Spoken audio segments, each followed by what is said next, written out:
गैरत दा साडा जीवन। क्योंकि भागा वालिओ जिहड़ा होला महल्ला है ये खालसाई परंपरा दे विच खालसाई परंपरा दे विच साडी जिहड़ी गतकई अते हथियारां दी ताकत गुरु साहिब ने सानू शक्ति जिहड़ी बख्शिश कीती ओहदी याद दिवाउंदा है सानू। मैं थोड़ा जिहा पिछोकड़ विच जाके आप जी दे नाल कुछ होला महल्ला अते होली दे संबंध विच विचार साझे करने चाहुंदा हां। भारत दी धरती ते सदियां तो चेते रखियो मनु दा बोलबाला रहा है। मनुवादी मनु सिमरती विपर ने अपने तरीके दे नाल समाज नूं चलाया ते मनुवादी सोच जिहड़ी मनु सिमरती है ना खालसा जी उन्हें बंदे दियां 4 श्रेणियां वंडियां जी। 4 श्रेणियां। सब तो पहला ब्राह्मण, इस तो अगे कछत्री जिन्हों छतरी कहा जाता है, तीसरे नंबर ते वैश्य ते याद रखियो चौथे नंबर ते शूदर नूं रखिया गया। हुण चारां दी वंड करन तो बाद वखरी वखरी इन्हां दी समाजिक श्रेणी उसने वर्ग जिहड़ा है उसनूं वंड दिता। कमाल दी गल है खालसा जी मनु सिमरती ने विपर ने त्योहार भी वंड के रख दिते। आप ब्राह्मण ने वैसाखी रख ली। हुण सोचना बनता है वैसाखी क्यों उसने आप चुनी है, क्योंकि बड़ी चलाकी दे नाल पुजारी ने वैसाखी नूं आप इस वास्ते चुनिया क्योंकि वैसाखी ते घरां विच रिज़क आउंदा है, अनाज आउंदा है, पैसा आउंदा है। ते विपर पुजारी मनुवादी सोच वाले लोग जिहड़े सन भागां वाले वो कोई दुकान नहीं करते, कोई व्यापार नहीं करते, कोई खेतीबाड़ी नहीं करता, कोई उन्हां दे विचों नौकरी नहीं करता। उन्हां दा काम है लोकां दे उपर राज करना वहमां भरमां नूं अगे रख के।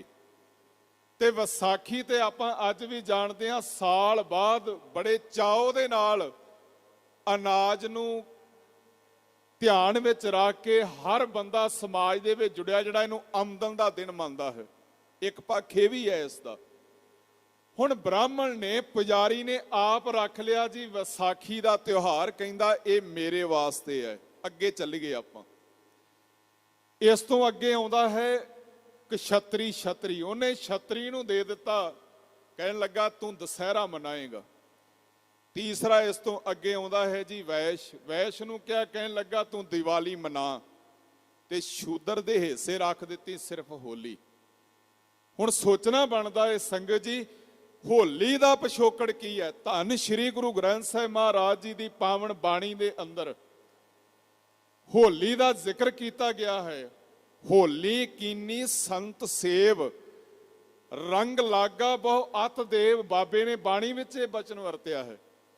पर जदों आपां होली दे पिछोकड़ वल तुरदे आ ना ते भारत दे इतिहास दे विच एक बंदे दा नाम मिलदा है, उहनूं हरनाकश करके अज भी बाणी विच याद किया जाता है। हर जुग जुग भगत उपाया कहन लगे पैज रखदा आया राम राजे हरनाकश दुष्ट हर मारिया। अगली पंक्ति है जी प्रहलाद तराया।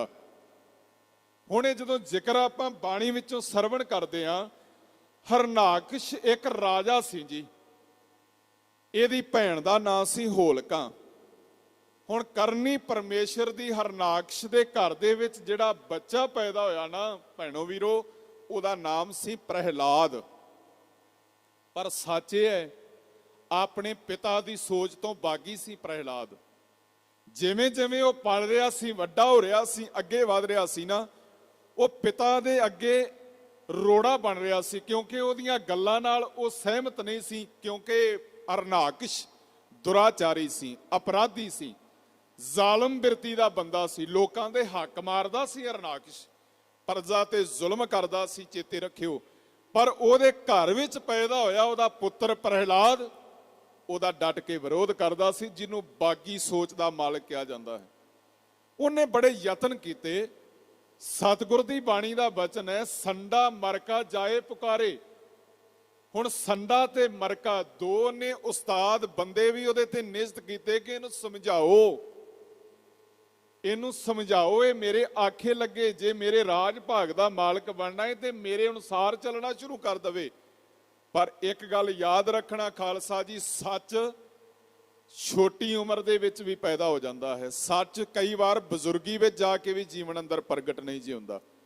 ਪ੍ਰਹਿਲਾਦ ਭਾਗਾਂ ਵਾਲਾ ਸੀ, ਉਹਦੀ ਪਹਿਲੀ ਉਮਰ ਬਚਪਨ ਦੇ ਵਿੱਚ ਹੀ ਸੱਚ ਦੀ ਜੋਤ ਉਹਦੇ ਅੰਦਰ ਲੱਟ ਲੱਟ ਕਰਕੇ ਬਲ ਰਹੀ ਸੀ।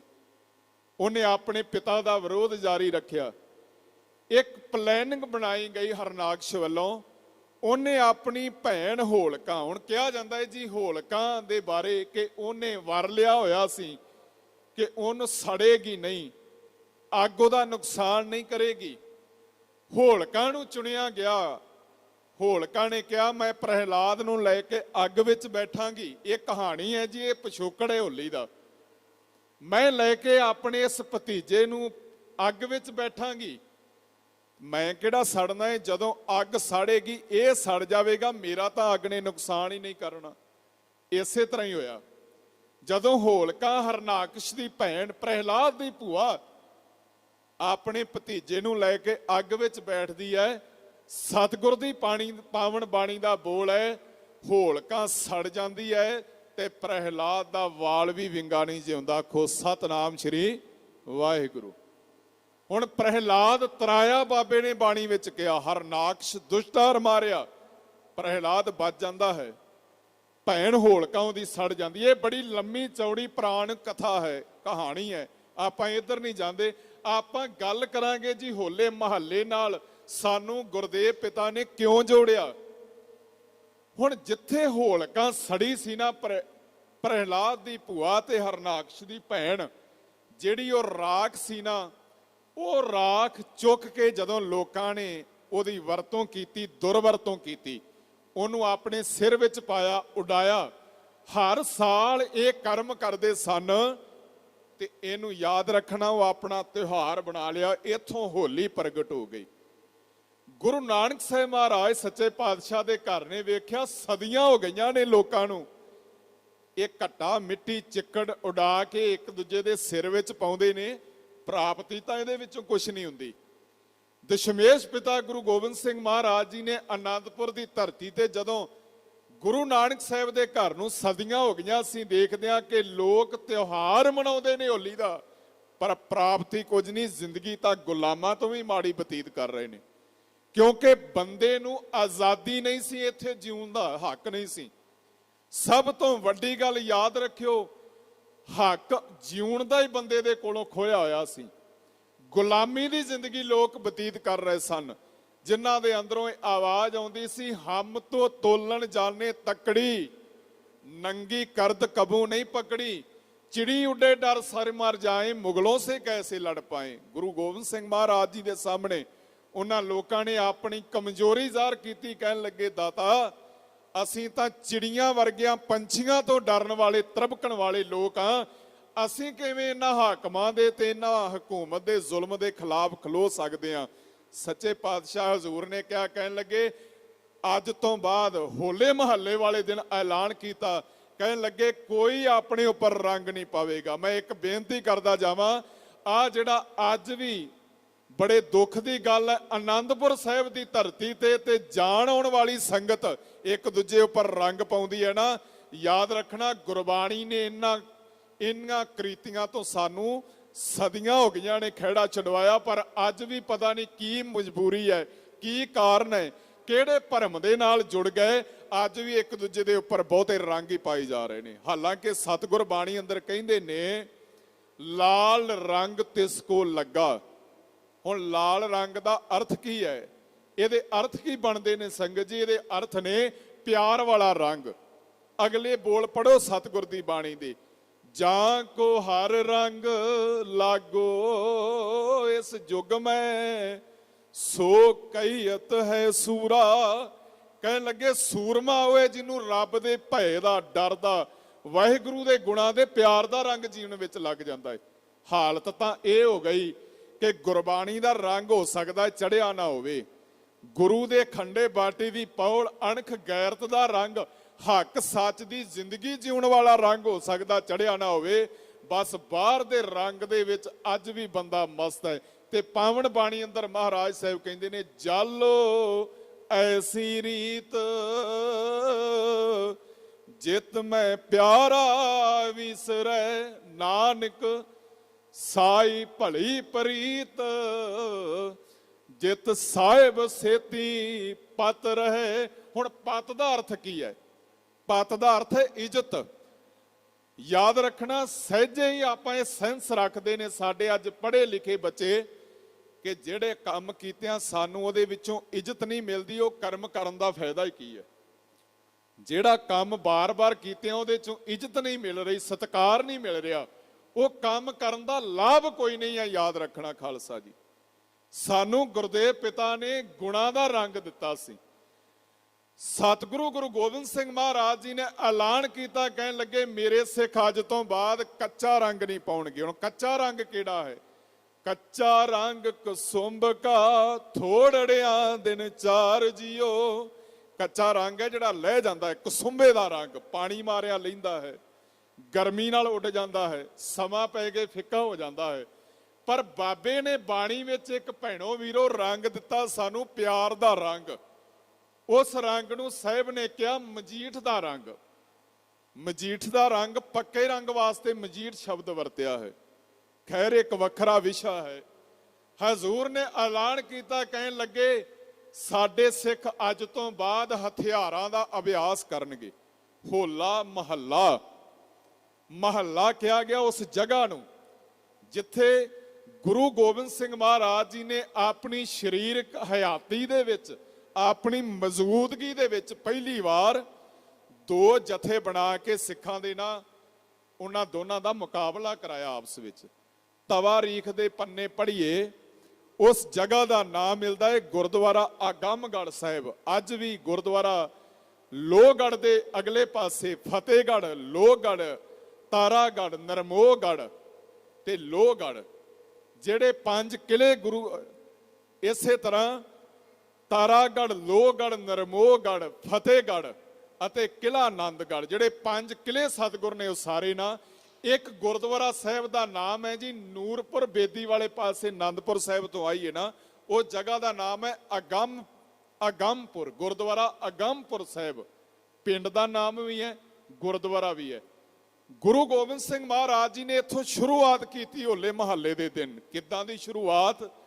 ਦੋ ਸਿੱਖਾਂ ਦੇ ਜਥੇ ਬਣਾਏ, ਦੋਨਾਂ ਨੂੰ ਬਰਾਬਰ ਅਸਲਾ ਦਿੱਤਾ, ਹਥਿਆਰ ਦਿੱਤੇ, ਸਿਖਲਾਈ ਬਰਾਬਰ ਦਿੱਤੀ ਗਈ, ਦੋਨਾਂ ਦਾ ਮੁਕਾਬਲਾ ਕਰਾਇਆ। ਜਿਹੜਾ ਜਥਾ ਜੇਤੂ ਹੋ ਗਿਆ ਉਹਨੂੰ ਭਰੇ ਦਰਬਾਰ ਵਿੱਚ ਸਨਮਾਨ ਵੱਡਾ ਦਿੱਤਾ, ਦੂਜੇ ਨੂੰ ਵੀ ਸਤਿਕਾਰ ਦਿੱਤਾ। ਗੁਰੂ ਸਾਹਿਬ ਨੇ ਕਿਹਾ ਅੱਜ ਤੋਂ ਬਾਅਦ ਹਥਿਆਰਾਂ ਦਾ ਅਭਿਆਸ ਕਰਨਾ ਹੈ ਗੁਰਸਿੱਖੋ। ਖੂਨ ਦੀ ਹੋਲੀ ਖੇਡਣੀ ਹੈ ਭਾਵੇਂ, ਜਿਹਦੇ ਵਿੱਚੋਂ ਸਾਨੂੰ ਆਜ਼ਾਦੀ ਪ੍ਰਾਪਤ ਹੋਣੀ ਹੈ। ਬਾਹਰ ਦੇ ਰੰਗਾਂ ਦੀ ਹੋਲੀ ਨਹੀਂ ਖੇਡਣੀ। ਹਜ਼ੂਰ ਨੇ ਕਿਹਾ ਖੂਨ ਦੀ ਹੋਲੀ ਖੇਡਣੀ ਪਵੇ ਭਾਵੇਂ ਖਾਲਸਾ ਜੀ, ਪਰ ਹੋਲੀ ਉਹ ਖੇਡਣੀ ਹੈ ਜਿਹਦੇ ਵਿੱਚੋਂ ਸਾਨੂੰ ਆਜ਼ਾਦੀ ਪ੍ਰਾਪਤ ਹੋਵੇ, ਸਾਨੂੰ ਹੱਕ ਪ੍ਰਾਪਤ ਹੋਣ। ਇਸ ਸੰਘਰਸ਼ ਦਾ ਮੁੱਢ ਬੰਨ ਦਿੱਤਾ ਗੁਰਦੇਵ ਪਾਤਸ਼ਾਹ ਮਹਾਰਾਜ ਜੀ ਨੇ। ਸਾਡੇ ਲਹੂ ਨੂੰ ਲੋਹੇ ਦੇ ਨਾਲ ਅਣਖ ਗੈਰਤ ਦੀ ਮਹਾਰਾਜ ਸਾਹਿਬ ਸੱਚੇ ਪਾਤਸ਼ਾਹ ਨੇ ਪਾਣ ਚਾੜੀ ਹੈ ਹੋਲੇ ਮਹੱਲੇ ਦੇ ਦਿਨ। ਹਥਿਆਰਾਂ ਦੀ ਬਖਸ਼ਿਸ਼ ਕੀਤੀ ਹੈ। ਮੈਂ ਇਹ ਵੀ ਗੱਲ ਆਪ ਜੀ ਨਾਲ ਸਾਂਝੀ ਕਰਦਾ ਜਾਵਾਂ, ਜਿਹੜਾ ਕਿਲਾ ਲੋਹਗੜ੍ਹ ਹੈ ਨਾ, ਇਸ ਜਗ੍ਹਾ ਤੇ ਗੁਰੂ ਗੋਬਿੰਦ ਸਿੰਘ ਮਹਾਰਾਜ ਜੀ ਨੇ ਹਥਿਆਰ ਤਿਆਰ ਕਰਨ ਵਾਲੇ ਮਿਸਤਰੀ ਸਿੰਘ ਬਿਠਾਏ ਹੋਏ ਸਨ, ਜਿੱਥੇ ਨਾਗਣੀ ਬਰਛਾ ਤੇ ਕਾਪਾ, ਨਾਗਣੀ ਵਰਗੇ ਤੇ ਕਾਪਾ ਬਰਛਾ ਵਰਗੇ ਹਥਿਆਰ ਤਿਆਰ ਹੁੰਦੇ ਸਨ। ਉਹ ਨਾਗਣੀ ਬਰਛਾ ਜਿਹੜਾ ਭਾਈ ਬਚਿੱਤਰ ਸਿੰਘ ਦੇ ਕੋਲ ਸੀ, ਜਿਨ੍ਹਾਂ ਨੇ ਮਸਤ ਹਾਥੀ ਦਾ ਮੁਕਾਬਲਾ ਕੀਤਾ ਸੀ।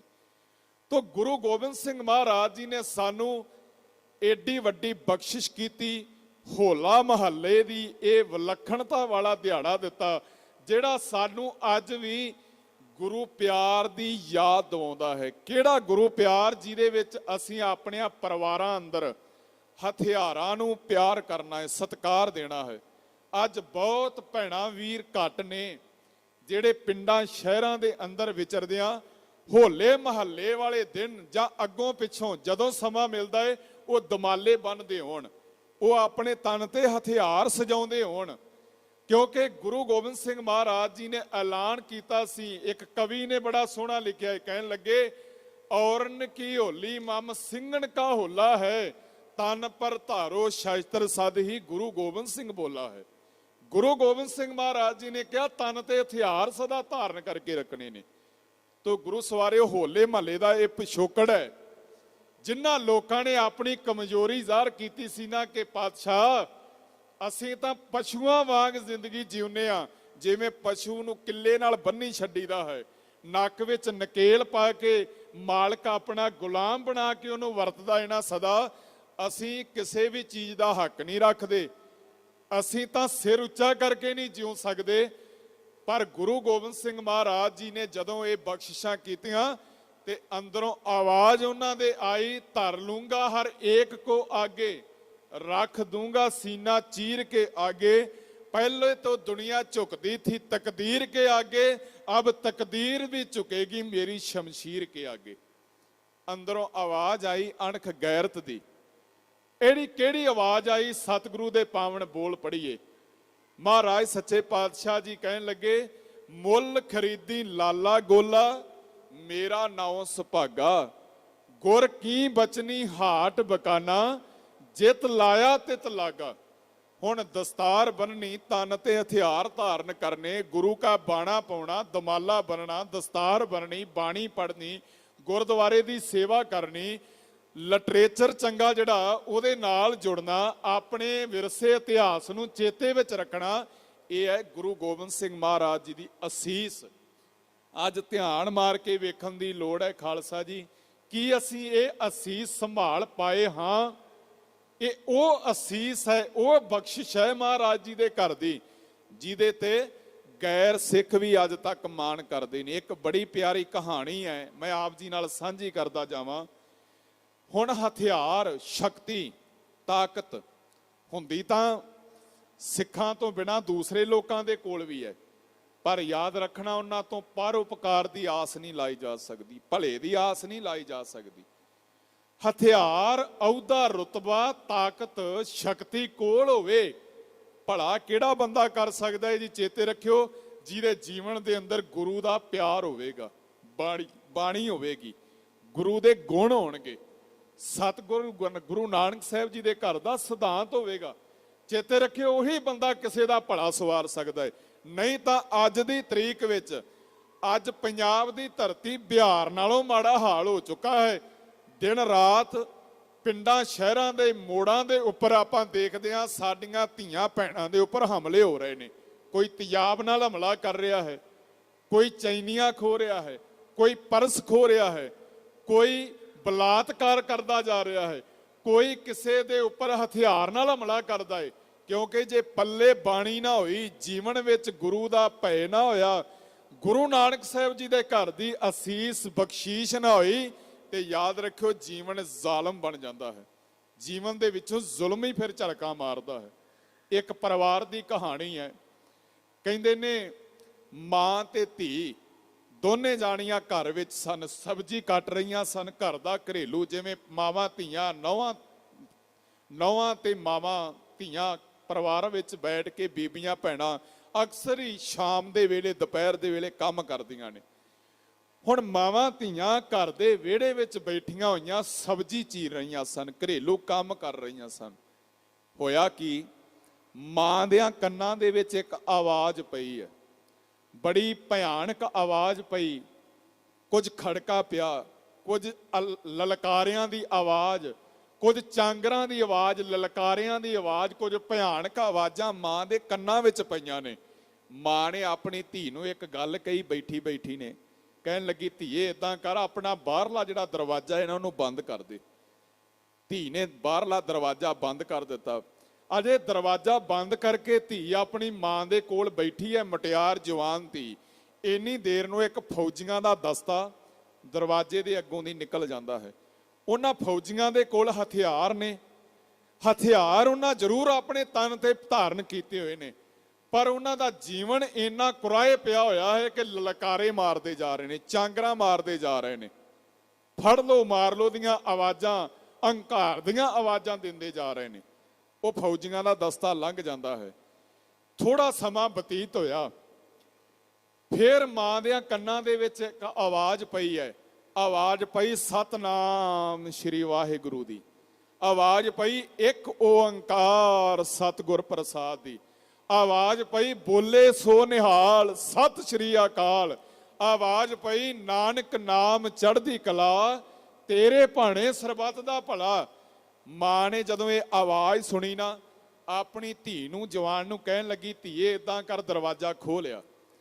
ਹੁਣ ਧੀ ਨੇ ਜਾ ਕੇ ਦਰਵਾਜ਼ਾ ਖੋਲ ਦਿੱਤਾ। ਦਰਵਾਜ਼ਾ ਖੁੱਲਿਆ, ਇੱਕ ਵੱਡਾ ਸਾਰਾ ਜਥਾ ਫੌਜੀਆਂ ਦਾ ਕਾਫਲਾ ਹਥਿਆਰਬੰਦ ਜਦੋਂ ਦਰਵਾਜ਼ੇ ਦੇ ਅੱਗੋਂ ਦੀ ਨਿਕਲਿਆ, ਜੈਕਾਰੇ ਛੱਡਦਿਆਂ, ਬਾਣੀ ਪੜ੍ਹਦਿਆਂ ਦੀ ਆਵਾਜ਼ ਆ ਰਹੀ ਹੈ, ਨਾਨਕ ਨਾਮ ਚੜ੍ਹਦੀ ਕਲਾ ਤੇਰੇ ਭਾਣੇ ਸਰਬੱਤ ਦਾ ਭਲਾ। ਆਵਾਜ਼ ਦਿੰਦੇ ਜਾ ਰਹੇ ਨੇ, ਹਥਿਆਰ ਉਹਨਾਂ ਨੇ ਵੀ ਤਨ ਤੇ ਪਹਿਨੇ ਹੋਏ ਨੇ। ਜਦੋਂ ਉਹ ਅੱਗੇ ਨਿਕਲ ਗਏ, ਧੀ ਦੇ ਮਨ ਵਿੱਚ ਸਵਾਲ ਹੈ ਤੇ ਆਪਣੀ ਮਾਂ ਦੇ ਉੱਪਰ ਸਵਾਲ ਕਰਦੀ ਹੈ। ਕਹਿਣ ਲੱਗੀ, ਮਾਂ ਇੱਕ ਗੱਲ ਦਾ ਜਵਾਬ ਦੇ, ਮੈਨੂੰ ਸਵਾਲ ਦਾ ਜਵਾਬ ਦੇ। ਪਹਿਲੇ ਵੀ ਫੌਜੀ ਸਨ, ਉਹ ਵੀ ਘੋੜਿਆਂ ਤੇ ਸਵਾਰ ਸਨ, ਉਹਨਾਂ ਵੀ ਤਨ ਤੇ ਹਥਿਆਰ ਪਹਿਨੇ ਸਨ, ਉਹ ਵੀ ਬਹੁਤ ਗਿਣਤੀ ਵਿੱਚ ਸਨ। ਉਹ ਜਦੋਂ ਆ ਰਹੇ ਸੀ, ਮੇਰੀਏ ਮਾਏ ਤੂੰ ਮੈਨੂੰ ਕਹਿ ਦਿੱਤਾ ਦਰਵਾਜ਼ਾ ਬੰਦ ਕਰ ਦੇ, ਉਦੋਂ ਦਰਵਾਜ਼ਾ ਬੰਦ ਕਰਵਾ ਦਿੱਤਾ, ਮੈਂ ਬੰਦ ਕਰ ਦਿੱਤਾ। ਆ ਮਗਰਲੇ ਜਿਹੜੇ ਆਏ ਵੱਡਾ ਸਾਰਾ ਕਾਫਲਾ ਜਥਾ, ਇਹ ਵੀ ਫੌਜੀ ਸਨ, ਇਹਨਾਂ ਵੀ ਤਨ ਤੇ ਹਥਿਆਰ ਧਾਰਨ ਕੀਤੇ ਸਨ, ਇਹ ਵੀ ਘੋੜਿਆਂ ਦੇ ਸਵਾਰ ਸਨ, ਇਹ ਵੀ ਬਹੁਤ ਗਿਣਤੀ ਵਿੱਚ ਸਨ। ਪਰ ਮਾਏ ਮੇਰੀਏ ਜਦੋਂ ਇਹਨਾਂ ਦੀ ਵਾਰੀ ਆਈ, ਤੂੰ ਕਹਿ ਦਿੱਤਾ ਦਰਵਾਜ਼ਾ ਖੋਲ ਦੇ। ਇਹ ਫਰਕ ਕੀ ਹੈ ਦੋਨਾਂ ਦੇ ਵਿੱਚ? ਇਕਨਾਂ ਦੀ ਵਾਰੀ ਆਈ ਤੇ ਕਹਿੰਨੀ ਹੈ ਦਰਵਾਜ਼ਾ ਬੰਦ ਕਰ ਦੇ, ਇਹਨਾਂ ਇਕਨਾਂ ਦੀ ਵਾਰੀ ਆਈ ਤੇ ਕਹਿੰਨੀ ਹੈ ਦਰਵਾਜ਼ਾ ਖੋਲ ਦੇ। ਇਹ ਫਰਕ ਕੀ ਹੈ? ਦਰਵਾਜ਼ਾ ਖੁਲਾਇਆ ਕਿਉਂ ਤੇ ਬੰਦ ਕਿਉਂ ਕਰਵਾਇਆ? ਮਾਂ ਨੇ ਜਵਾਬ ਦਿੱਤਾ, ਕਹਿਣ ਲੱਗੀ, ਧੀਏ ਜਿਹੜੇ ਪਹਿਲੇ ਲੋਕ ਸਨ ਉਹ ਮੁਗਲ ਲੋਕ ਸਨ, ਉਹ ਜ਼ਾਲਮ ਲੋਕ ਸਨ, ਉਹ ਦੁਰਾਚਾਰੀ ਲੁਟੇਰੇ ਲੋਕ ਸਨ। ਉਹਨਾਂ ਤੋਂ ਤੈਨੂੰ ਤੇ ਮੈਨੂੰ ਦੋਨਾਂ ਦੀ ਇੱਜ਼ਤ ਨੂੰ ਖਤਰਾ ਸੀ। ਮੈਂ ਕਹਿ ਦਿੱਤਾ ਪਰਦਾ ਪਾ ਦੇ, ਦਰਵਾਜ਼ਾ ਬੰਦ ਕਰ ਦੇ। ਤੇ ਧੀਏ ਜਿਨ੍ਹਾਂ ਦੇ ਵਾਸਤੇ ਮੈਂ ਕਿਹਾ ਨਾ ਦਰਵਾਜ਼ਾ ਖੋਲ ਦੇ, ਇਹ ਗੁਰੂ ਨਾਨਕ ਸਾਹਿਬ ਗੁਰੂ ਗੋਬਿੰਦ ਸਿੰਘ ਮਹਾਰਾਜ ਜੀ ਦੇ ਖਾਲਸੇ ਸਨ। ਇਹਨਾਂ ਵਾਸਤੇ ਦਰਵਾਜ਼ੇ ਤਾਂ ਖੋਲਣ ਲਈ ਕਿਹਾ ਕਿਉਂਕਿ ਇਹਨਾਂ ਦੇ ਹੁੰਦਿਆਂ ਨਾ ਤੇਰੀ ਇੱਜ਼ਤ ਨੂੰ ਖਤਰਾ ਹੈ, ਨਾ ਮੇਰੀ ਇੱਜ਼ਤ ਨੂੰ ਖਤਰਾ। ਆਖੋ ਸਤਨਾਮ ਸ਼੍ਰੀ ਵਾਹਿਗੁਰੂ। ਤੇ ਸਾਡੇ ਇਤਿਹਾਸ ਨੇ ਕਿਹਾ, ਕਹਿਣ ਲੱਗੇ ਆਏ ਨੇ ਨਿਹੰਗ, ਬੂਆ ਖੋਲ ਦੇ ਨਿਸ਼ੰਗ। ਹੁਣ ਨਿਹੰਗ ਸ਼ਬਦ ਜਿਹੜਾ ਹੈ ਨਾ, ਇਹ ਗੁਰੂ ਦੇ ਖਾਲਸੇ ਦੇ ਵਾਸਤੇ ਹੈ, ਚੇਤੇ ਰੱਖਿਓ। ਆਏ ਨੇ ਨਿਹੰਗ, ਬੂਆ ਖੋਲ ਦੇ ਨਿਸ਼ੰਗ। ਇਹ ਸਾਡੇ ਇਤਿਹਾਸ ਨੇ ਕਿਹਾ, ਛਈ ਬਾਬਾ ਛਈ, ਮੋੜੀ ਬਾਬਾ ਕੱਛ ਵਾਲਿਆ, ਮੋੜੀ ਬਾਬਾ ਡਾਂਗ ਵਾਲਿਆ, ਰੰਨ ਬਸਰੇ ਨੂੰ ਗਈ। ਪਰ ਇੱਕ ਸਵਾਲ ਪੈਦਾ ਹੁੰਦਾ ਹੈ ਭਾਗਾਂ ਵਾਲਿਓ, ਅੱਜ ਪੰਜਾਬੀਆਂ ਦੀ, ਪੰਜਾਬ ਦੀ ਧਰਤੀ ਤੇ ਪੰਜਾਬੀਆਂ ਦੇ ਘਰਾਂ ਦੇ ਵਿੱਚ ਪੈਦਾ ਹੋਈ ਜਵਾਨੀ ਜਦੋਂ ਗਵਾਂਢੀਆਂ ਦੇ ਤੇ ਪਿੰਡ ਦੀਆਂ ਧੀਆਂ ਭੈਣਾਂ ਦੇ ਉੱਪਰ ਮਾੜੀ ਨਜ਼ਰ ਰੱਖਦੀ ਹੈ, ਮੋੜਾਂ ਤੇ ਖਲੋ ਖਲੋ ਕੇ ਗੰਦੇ ਗੀਤ ਬੋਲਦੀ ਹੈ, ਗਲਤ ਨਜ਼ਰਾਂ ਨਾਲ ਵੇਖਦੀ ਹੈ, ਉਦੋਂ ਸਾਡੇ ਇਤਿਹਾਸ ਨੂੰ ਜ਼ਰੂਰ ਲੱਜਿਆ ਲੱਗਦੀ ਹੈ ਖਾਲਸਾ ਜੀ। ਕਿਉਂਕਿ ਇਹ ਬੱਚੇ ਸਾਡੇ ਆਪਣੇ ਬੱਚੇ ਨੇ। ਭਾਵੇਂ ਹੁਣ ਗੈਂਗਸਟਰ ਮਾਂ ਨਹੀਂ ਜੇ ਪੈਦਾ ਕਰਦੀ, ਚੇਤੇ ਰੱਖਿਓ। ਮੈਂ ਥੋੜਾ ਜਿਹਾ ਇਧਰ ਨੂੰ ਚੱਲ ਪਿਆ।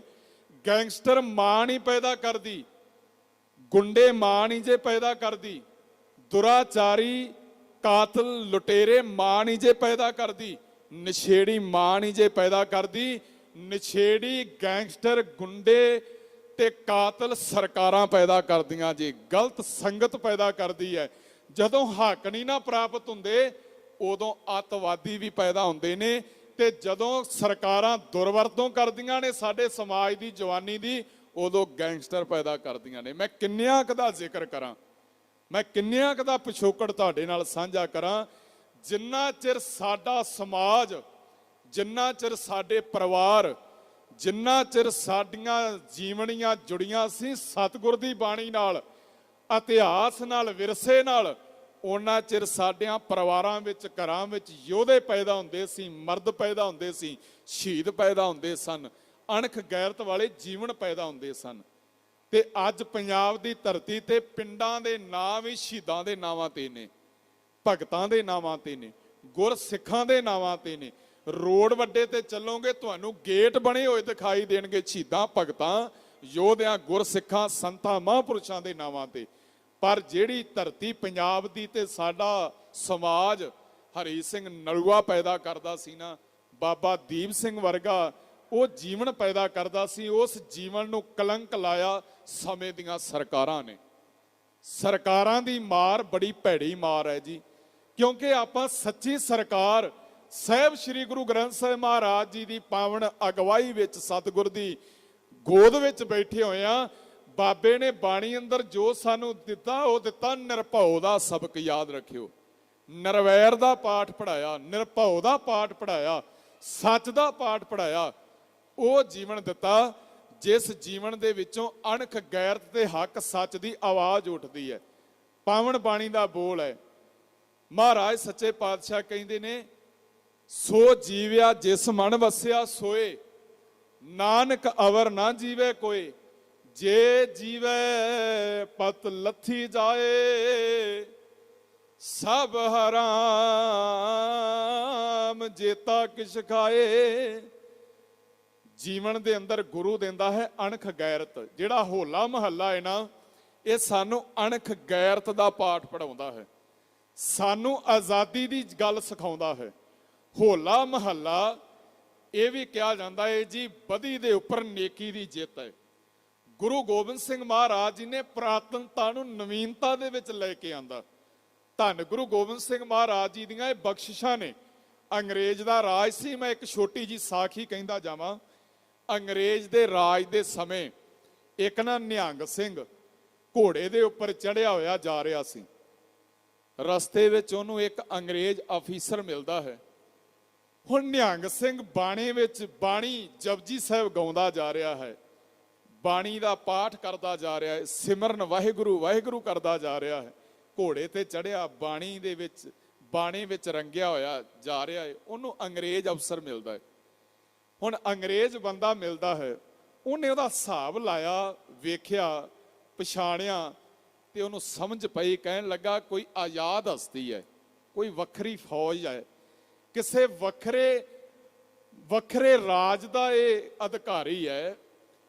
ਇਹਦਾ ਮਾਲਕ ਕੌਣ ਹੈ, ਇਹਦਾ ਰਾਜਾ ਕੌਣ ਹੈ, ਇਹਦਾ ਬਾਦਸ਼ਾਹ ਕੌਣ ਹੈ, ਇਹ ਕਿਹਦੀ ਰਾਇਆ ਹੈ, ਕਿਹਦੇ ਨਾਲ ਜੁੜਿਆ ਹੈ, ਮੈਂ ਪਤਾ ਤਾਂ ਕਰਾਂ। ਉਹਨੇ ਗੱਲਬਾਤ ਕੀਤੀ ਜੀ।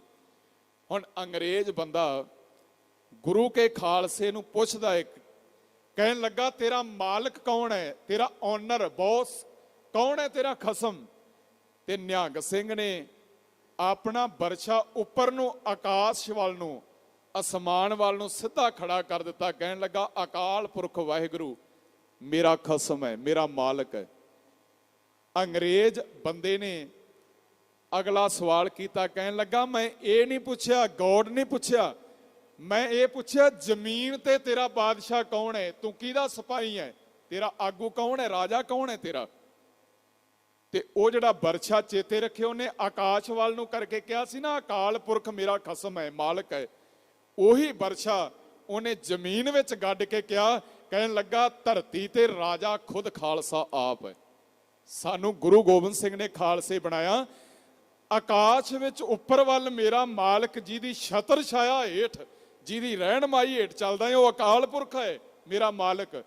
ਪਰ ਜ਼ਮੀਨ ਤੇ ਜਿੱਥੇ ਮੈਂ ਖੜਾ ਹੈ ਨਾ, ਇੱਥੋਂ ਦਾ ਰਾਜਾ ਖਾਲਸਾ ਆਪ ਹੈ। ਆਖੋ ਸਤਨਾਮ ਸ਼੍ਰੀ ਵਾਹਿਗੁਰੂ। ਤੇ ਮਹਾਰਾਜ ਸਾਹਿਬ ਬਾਣੀ ਅੰਦਰ ਕਹਿੰਦੇ ਨੇ, ਕੋ ਹਰ ਸਮਾਨ ਨਹੀਂ ਰਾਜਾ,